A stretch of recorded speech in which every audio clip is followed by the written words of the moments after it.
தான் விலகி இருக்கிறாரு. நம்ம மனசுல இருந்தோ இல்லை ரியல் லைஃப்ல இருந்தோ எங்கேயோ போய் ஃபாரினில் செட்டில் ஆகலை, எங்கேயோ நான் போய் வேறு எதுக்கோ போகிறேன், வேறு ப்ரொஃபஷனுக்கு போகிறேன்னு சொல்லலை. நமக்காக, மக்கள் தன்னை வாழ வச்சவங்களுக்காக தன்னுடைய கெரியரையே ஸ்பாயில் பண்ணிட்டு ஒருத்தன் வரான். தனக்கு பிடிச்சவங்களுக்காக தன்னுடைய எல்லாத்தையும் ஸ்பாயில் பண்ணிட்டு ஒருத்தன் பண்ணுறான்னா அவனை விட நல்ல மனசு இந்த உலகத்தில் பிரபஞ்சத்தில் யாருக்கும் இருக்காது.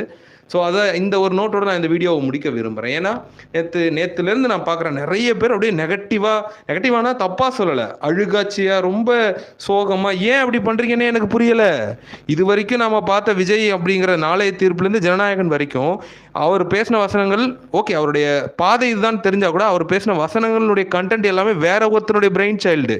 ஆனால் இப்போ விஜய் சொல்லக்கூடிய விஷயங்கள் எல்லாமே அவருடைய எண்ண ஓட்டத்திலேருந்து வெளிப்படுறது. மக்களுக்கு என்ன தேவை, நாம் என்னைக்குங்க தனியாக வந்திருக்கிறோம், நாம் என்னைக்குமே அணியாக தானே வந்திருக்கிறோம்னு அவரே சொல்கிறாரு. அப்போது மக்களுக்காக ஒரு